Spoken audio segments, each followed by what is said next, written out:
बृहस्पति आपके 12वें भाव में 1 मई को पदार्पण किया उन्होंने, और उनकी दृष्टि विशेष तौर पर कई जगह पड़ रही है।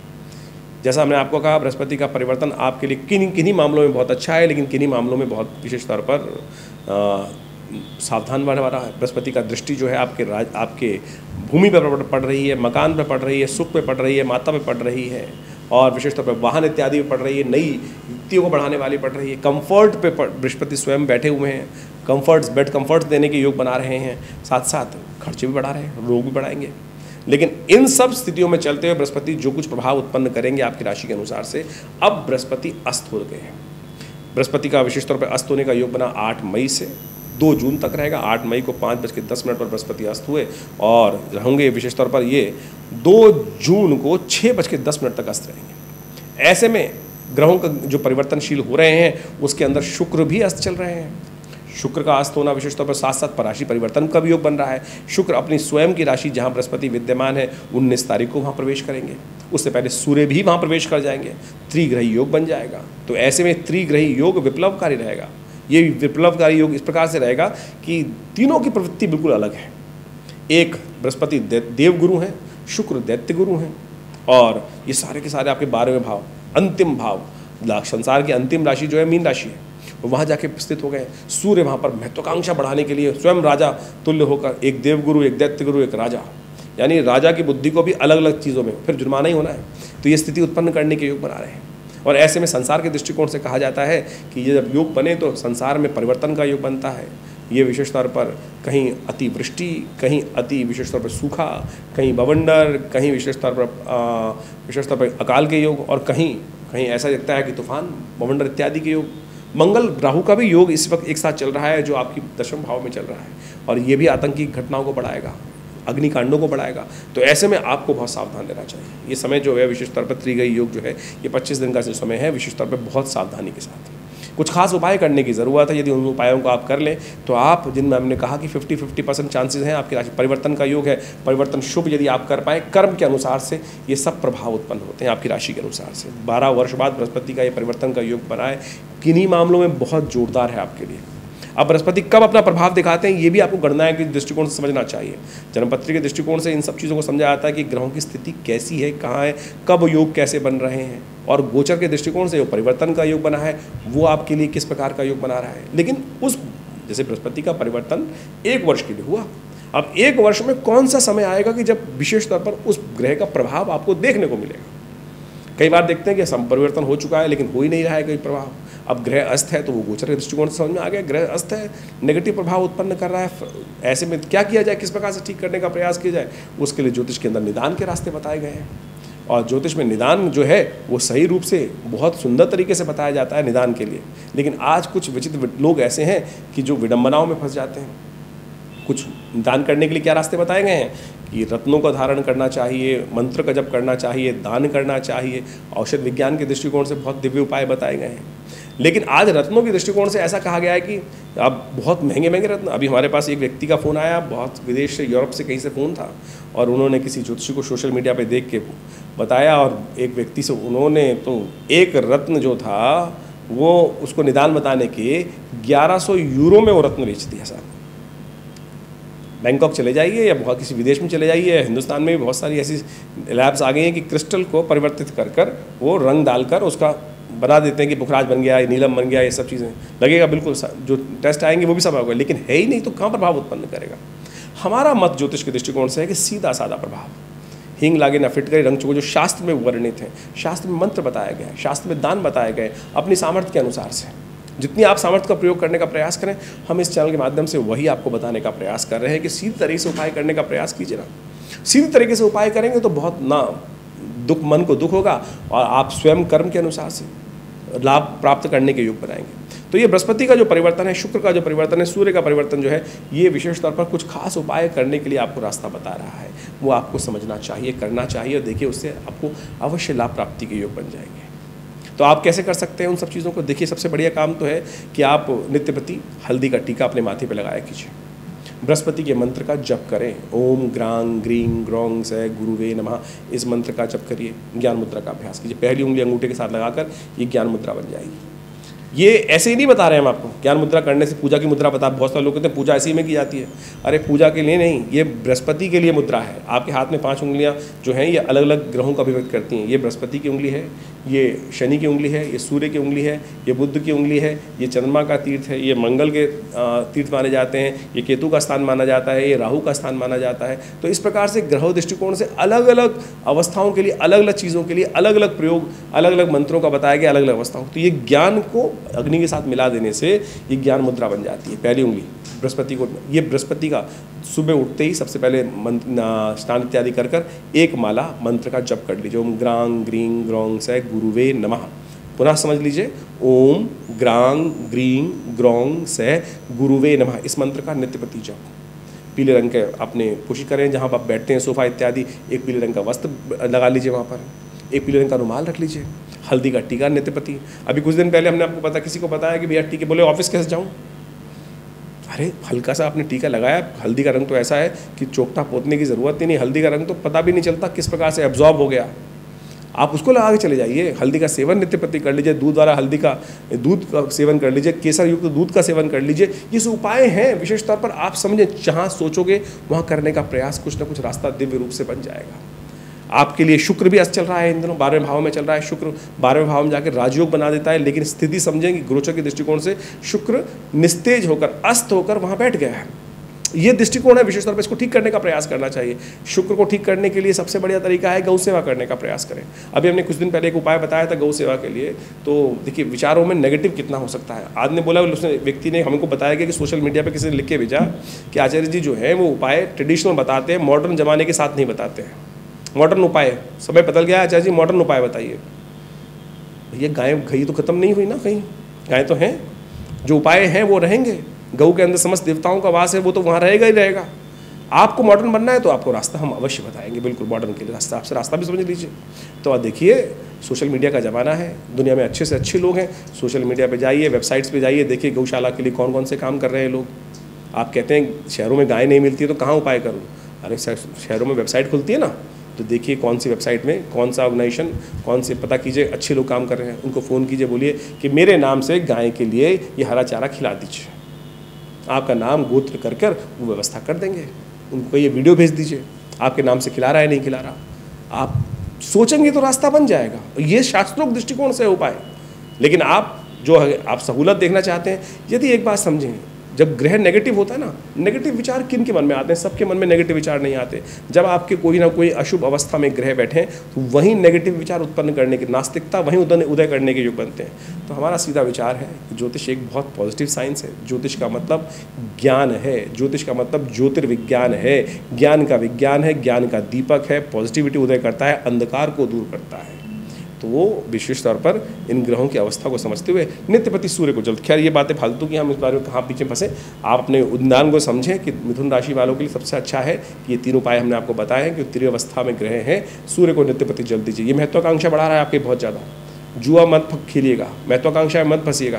कहीं इलेक्शन का दौर है और आप कहीं लगा दें कि करोड़ रुपए लगा देता हूँ, लाख रुपए लगा देता हूँ, 5 लाख रुपए लगा देता हूँ, 5,000 रुपये लेके लॉटरी खेल जाए, बस लाभ होने के योग है। नेगेटिव, शुक्र नेगेटिव है इस वक्त, बृहस्पति नेगेटिव है, कहीं ना कहीं विचार बंद है, लॉटरी खेल कर पैसा कमा लेता हूँ, फंस जाओगे। शेयर मार्केट में लगा दिया पैसा और आपकी राशि के अनुसार से नुकसान होना तय है। तो इन सब चीज़ों को समझते हुए कार्य करने का प्रयास कीजिएगा तो अच्छा रहेगा, पॉजिटिविटी का उदय होगा, देखिए कल्याण का योग बनेगा। हमने ज्योतिष दृष्टिकोण से इन सब चीज़ों को अध्ययन बहुत लंबे समय तक किया और बहुत महत्वपूर्ण जानकारियाँ समय समय पर हम भी आश्चर्यचकित हो जाते हैं कि कैसे ज्योतिष के दृष्टिकोण से ये पूर्वाभास हो जाता है और कैसे ये ज्योतिष की गणनाएँ जो हैं वो आपके भविष्य के बारे में बहुत सारी चीज़ें सटीक रूप से बता देती हैं। एक व्यक्ति, मुझे याद है, मैं बहुत छोटा था, पिताजी के साथ ज्योतिष का अध्ययन करने का अवसर मिलता था। हमारे पास एक बहुत मूर्धन्य देश के व्यक्ति, बड़े व्यक्ति, जो किसी बहुत बड़े उपराष्ट्रपति के, भारत के उपराष्ट्रपति के पीए थे, वो जन्मपत्री दिखाने आए पिताजी के पास और बड़े परेशान थे उन दिनों बड़े परेशान थे। जन्मपत्री जब दिखाई उन्होंने तो कहा, जब जन्मपत्री देखी तो उन्होंने सीधा सीधा प्रश्न किया कि मेरी उम्र कितनी है आचार्य जी, ये बताएं। तो पिताजी ने जन्मपत्री देखी, मैं वहीं बैठा हुआ था, मैं बहुत छोटा था, ज्योतिष सीखता था, याद अभी भी है, वैसी घटनाक्रम थी। और जब जन्मपत्री देखी उनकी, तो उनकी जन्मपत्री में एक विशेष प्रकार का योग था। उन्होंने कहा कि मुझे ज्योतिषी ने बताया है कि मेरी मृत्यु इस दिन होती दिखाई दे रही है, मैं बड़ा परेशान हूँ, क्या जीवन का अंतिम समय आ गया है? पिताजी ने भी जन्मपत्री देखी और जन्मपत्री मुझे भी समझाया उस विषय को। तो जब हमने जन्मपत्री देखी तो उसके अंदर एक ग्रह जिसके कारण से वो मृत्यु का योग बन रहा था, वो विशेष तौर पे अवस्था, किस अवस्था में था वो हमने देखा नहीं। जैसे अभी हम बृहस्पति के बारे में बता रहे हैं कि उदित अवस्था में है, अस्त अवस्था में है, और या विशेष तौर पर सुप्तादि अवस्था में, जागृत अवस्था में, वृद्धादि अवस्था में। तो वो जो ग्रह था विशेष तौर पर उनका स्वप्न अवस्था में था। वो स्वप्नादि अवस्थाएं हमारे यहाँ विशेष तौर पर बताई गई हैं, जागृत, स्वप्न, प्रगाढ़ इत्यादि। हर ग्रह की ऐसी अवस्था भी होती है। तो जब हमने जन्मपत्री देखी तो उस समय में यही निष्कर्ष निकाला कि महाराज जिसने जन्मपत्री देखी है बहुत बढ़िया तरह से देखी है और उसने मृत्यु का जो प्रेडिक्शन किया है बिल्कुल सही है। लेकिन हम ज्योतिष के दृष्टिकोण से उन उपराष्ट्रपति के साहब जो पीए साहब थे उनको यह बताया कि चिंता मत करो, तुम्हारी मृत्यु होगी भी और तुम जिंदा भी रहोगे। वो बोला नहीं, साफ साफ बताए क्या मतलब हुआ इसका। उनको बताया गया कि भाई आपका जो ग्रह है विशेष तौर पर जो दिखा रहा है, मृत्यु योग बना रहा है, वो स्वप्नादि अवस्था के अंदर है। तो मृत्यु का कारक जो बनेगा वो स्वप्न में मृत्यु होने के योग बनेंगे, लेकिन जब स्वप्न से बाहर आएंगे तो जागृत अवस्था में रहेंगे आप। तो सोचें उस व्यक्ति का वो समय निकला और जो इतना मेंटल टॉर्चर में था कि ज्योतिष के दृष्टिकोण से जो उपाय था, ज्योतिष इतनी सूक्ष्म है, आपके मनोमस्तिष्क में विचार में कोई स्वप्न भी आ रहा है तो आप समझ लीजिए वो ज्योतिष की ग्रह गणना के अनुसार से प्रेडिक्शन किया जा सकता है। जी हाँ, तो यदि वो हमारे अध्ययन में आ जाती हैं, अब इतनी ज़्यादा जो ज्योतिष इतना गूढ़ विज्ञान है कि उसकी हज़ारों लाखों विज्ञान की पुस्तकें हैं। कहाँ कब कौन सी पुस्तक, कौन से योग कहाँ विचारों मस्तिष्क में आ गए हैं और उनको सबको देखकर अध्ययन कर कब ज्योतिषी के मनोमस्तिष्क में वो भाव आ जाता है और किस प्रकार से वो गणनाओं के माध्यम से वो भविष्य की दृष्टा को देखते हुए, भविष्य के योगों को देखते हुए आपके इस जीवन में भविष्यवाणी करने के योग बनाते हैं और उसको बहुत गहन चिंतन करके। तो ये घटना हमने आपको बताई और वो व्यक्ति जीवित रहा और उसके बाद पिताजी का शिष्य रहा बहुत वर्षों तक। हमें याद है कि वो जीवन आश्रम पे आते रहे। और देखिए ये ज्योतिष जो है विडंबनाओं का नहीं, परेशानी में डालने का नहीं, परेशानी से निदान करने का, परेशानी से निकालने का योग है। तो हम हर सकल पदार्थ हैं जग माही, कर्महीन पुरुष पावत नहीं। यदि आपके जीवन में कुछ अशुभ का योग है भी, यदि आपके जीवन में कुंडलियों में कोई अशुभ योग है भी, तो उनको ठीक करने का रास्ता हम अपना सकते हैं। देखिए अब इसको सिद्धांतिक तौर पे ये समझना पड़ेगा कि हमारे जीवन में कोई घटनाक्रम का कुछ योग बने हैं तो किस कारण से बने, कर्म के अनुसार से बने। कोई दुष्कर्म करेंगे तो दुष्योग बन जाएगा, अशुभ योग बन जाएगा, शुभ कर्म करेंगे तो शुभ योग बनेंगे। तो इसी प्रकार से जो अशुभ योग बने हैं वो शुभ कर्म करने से ठीक हो जाते हैं। आपके हाथ में कोई रेखा है, मैं अपना स्वयं एग्जाम्पल देता हूँ कि मेरे हेडलाइन में जब मैं छोटा था तो उसके अंदर एक द्वीप चिन्ह था। अब जब पिताजी ने जब ज्योतिष सिखा रहे थे तो कहा कि द्वीप चिन्ह यदि किसी भी लाइन में आ जाए तो अच्छा नहीं होता। अब हमने कहा भाई कैसे ठीक करें इसको, अब ये तो है। तो पिताजी ने कहा नित्यपति ध्यान किया करो, नित्यपति ध्यान किया करो। हमारे पिता आचार्य श्री केशव देव जी महाराज ने ये बताया कि वहाँ पे नित्यपति ध्यान करो, ये लाइन हट जाएगी, ये लाइन हट जाएगी, विचार नित्यपति। और आप सत्य माने वो लाइन, वो द्वीप चिन्ह, आइलैंड का चिन्ह जो हेडलाइन के अंदर था वो हट गया, गायब हो गया, कोई सर्जरी कराने की ज़रूरत नहीं पड़ी। तो ज्योतिष एक प्रत्यक्ष चीज़ है, प्रत्यक्ष विज्ञान है और वैज्ञानिक दृष्टिकोण से इन सब सिद्धांतों को समझा जा सकता है। हमने दिल्ली में विवेकानंद योगाश्रम में इन सब कार्यों को सुंदर तरीके से करके देखा है और समय समय पर हम विभिन्न उत्सवों के माध्यम से हम उन सब कार्यों को करते भी हैं जो हमारे ज्योतिष विज्ञान के दृष्टिकोण से, पंचांग के दृष्टिकोण से हमें समझना पड़ेगा। ज्योतिष एक आध्यात्मिक विषय है और आध्यात्मिक ऋषि मुनियों ने जब इसका सृजन किया तो उसका निदान, कारण जानना और कारण किस प्रकार से, और उस समस्याओं का जो कारण जानने के बाद समस्या आई तो उसका निदान किस प्रकार से होगा, उसके समस्त रास्ते हमारे जन्मपत्री जो ज्योतिष विज्ञान के अंतर्गत बताए गए हैं। एक गणित विज्ञान है और एक निराकरण विज्ञान है जिसके अंदर निदान के समस्त उपाय बताए गए हैं। मंत्र विज्ञान, दान विज्ञान, मंत्र विज्ञान के अनुसार से पुराण इत्यादि में जितने दान की पद्धति बताई गई है, जितने मंत्र जप की पद्धति बताई गई, यज्ञ इत्यादि की पद्धति बताई गई है, वो सारे के सारे निदान की पद्धति के रूप में बनाए गए हैं। और हमारा विषय जो हम इस चैनल के माध्यम से, अपने आश्रम के माध्यम से आप सबके समक्ष रखते हैं, वो पौराणिक मत को रखने का प्रयास करते हैं। आज की तारीख में ज्योतिष विज्ञान के अंतर्गत यदि हम समझें, बहुत सारे टोटकों पर बहुत ज़्यादा ध्यान दिया जा रहा है कि कुछ भी ऐसे ऐसे टोटके बताने का प्रयास करते हैं। लोग ज्योतिष के संबंध में विडंबना उत्पन्न करने का प्रयास करते हैं, ये कर दो, ऐसा कर दो, वैसा कर दो। ऐसा नहीं, ज्योतिष विज्ञान के अनुसार से प्रत्येक प्रत्यक्ष कैसे कैसे ठीक ठीक रूप से, यदि आप यजुर्वेद संहिता को उठा के देखें, यजुर्वेद को भी उठा के देख लीजिए, तो उसमें उसके अंदर सहस्त्रों उपाय यज्ञ के द्वारा चीज़ों को ठीक करने की, मनोकामनाओं को पूर्ति करने के लिए सहस्त्रों लाखों मंत्र बताए गए हैं, लाखों पद्धतियाँ बताई गई हैं उन सब को। और ज्योतिष में विज्ञान के अंदर जो पंचांग आप देखते हैं, पंचांग के बारे में हमने कुछ देर पहले भी बात की थी, उसके अंदर विभिन्न समय पर विभिन्न उत्सव आते हैं। वो विभिन्न उत्सव जो है वो विशेष तौर पे आप समझें, वो एक मुहूर्त है कि जिस समय में यदि आप उस कार्य को कर लोगे तो आपके द्वारा किया गया पुण्य कई गुना अधिक हो जाएगा, और जब पुण्य अधिक हो जाएंगे तो समस्या का निदान का मार्ग मिल जाएगा। तो जैसे सोमवती अमावस्या आ रही है, प्रदोष के योग आ रहे हैं, होली, दीपावली, ये सब जो अक्षय तृतीया इत्यादि, ये सब जो मुहूर्त आते हैं ये विशेष तौर पर बड़ा महत्व रखते हैं।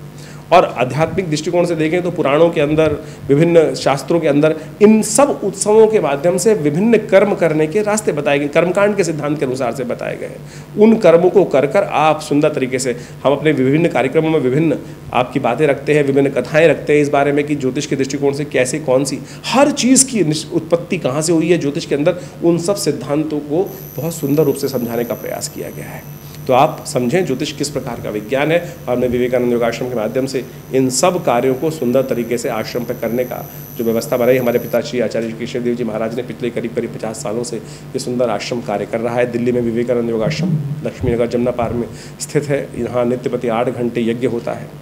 माँ भगवती का, दुर्गा का बहुत सुंदर चमत्कारी शिव विग्रह जो मुल्तान से यहाँ पधारा, वो आज भी यहाँ विराजमान है। उनके सानिध्य में आज भी विवेकानंद योगाश्रम में नित्य प्रति 8 घंटे यज्ञ करने की व्यवस्था चल रही है। गौशाला की सुंदर सेवा, गाय की सुंदर सेवा करने की व्यवस्था है। अस्पताल है जो विवेक योग, प्राकृतिक चिकित्सा एवं आयुर्वेद के दृष्टिकोण से हज़ारों लोगों की सेवा कर रहा है। भारत सरकार के पैनल पर है, दिल्ली गवर्नमेंट के पैनल पर है, और बहुत सारे सहस्त्रों लोग यहाँ आकर अपना उपचार कराते हैं योग प्राकृतिक चिकित्सा के संबंध में। मुद्राओं के संबंध में तो अद्भुत कार्य हमने करके दिखाया, विभिन्न प्रकार की मुद्राओं का। आज हमने आपको विशेष तौर पर एक मुद्रा बताई कि बृहस्पति ठीक नहीं चल रहा है, तो उसके दोषों को ठीक करने के लिए ज्ञान मुद्रा। वैसे तो ये मन को शांत करने वाली है। भगवान बुद्ध इसी पोज में, ज्ञान मुद्रा में, बहुत सारे अपने सहस्त्र फोटो के अंदर, मूर्तियों के अंदर आपको दिखाई दे जाएंगे। भगवान कृष्ण ने भी गीता का उपदेश इसी मुद्रा में दिया। कहा जाता है प्रपन्न पारि जाता है तोत्र वेत्रे पाणय ज्ञान मुद्राय कृष्णाय गीतामृत दुहे नमः। तो ये ज्ञान मुद्रा अद्भुत है। तो आपका जो बृहस्पति अशुभ फल दे रहा है इन दिनों, आप उसके लिए ये ज्ञान मुद्रा करें, बृहस्पति के मंत्र का जप करें, ओम ग्रांग ग्रीं ग्रौंग से गुरुवे नमः, देखिएगा लाभ प्राप्त होगा। और साथ साथ इन ग्रहों का प्रभाव आपकी राशि के अनुसार से जो हो रहा है वो तो हमने आपको बताया ही। इसके बाद भी आपको बहुत गहन चिंतन करने की ज़रूरत है। आपकी मूल सबके लिए खराब नहीं है। अब जैसे एक राशि के बारे में बताया कि खराब है, अच्छा है, तो हो सकता है उस आपकी दशा, अंतरदशाएं बहुत सुंदर चल रही हों, या हो सकता है ग्रह शुभ प्रभाव कर रहा है तो ग्रह अंतरदशाएं जो है अशुभ चल रही हो, तो वो प्रभाव निष्क्रिय हो जाएगा, उल्टा हो जाएगा। तो उस सब संबंध में आपको अच्छा ये है कि अपनी जन्मपत्री को पूरी तरह से विचार विमर्श समय समय पर कराते रहें। उन सब समय का आपको आभास होता रहेगा। लेकिन बहुत सारे लोग ज्योतिष विज्ञान के माध्यम से इस बात से डर जाते हैं कि सहस्त्रों, मेरे अब बहुत सारे देखे हैं कि ऐसे लोग आज ज्योतिष के दृष्टिकोण से 4-4 दिन पढ़कर ज्योतिष विज्ञान के आचार्य बन जाते हैं, और विशेष तौर पर ऐसे ऐसे उपाय, ऐसे ऐसे लोगों को लूटने का तरीका बनाते हैं। ज्योतिष पैसे कमाने का तरीका नहीं है। हमारा ये उद्देश्य ज्योतिष की वास्तविक स्वरूपों को आपके समक्ष रखने का है। और बहुत सारे लोग इन भ्रांतियों में फंस जाते हैं कि ज्योतिष के दृष्टिकोण से अनेक उपाय बता दिए जाएंगे। हमने इस कार्यक्रम के माध्यम से आपके समक्ष बहुत सरलता से, बहुत सीधी तरीके से, बिना किसी लाग लपेट के, बिना किसी को पैसे खर्च किए हुए, कोई नग ना बताकर, कोई बहुत बड़ा उल्टा सीधा प्रयोग ना बताकर, बहुत सारी किसी विडंबना से, सब समस्त विडंबनाओं से हटके सीधे साधे तरीके से ज्योतिष के विज्ञान को आपके समक्ष रखने का प्रयास किया है। आशा करते हैं आप समझेंगे और लाभ लेंगे।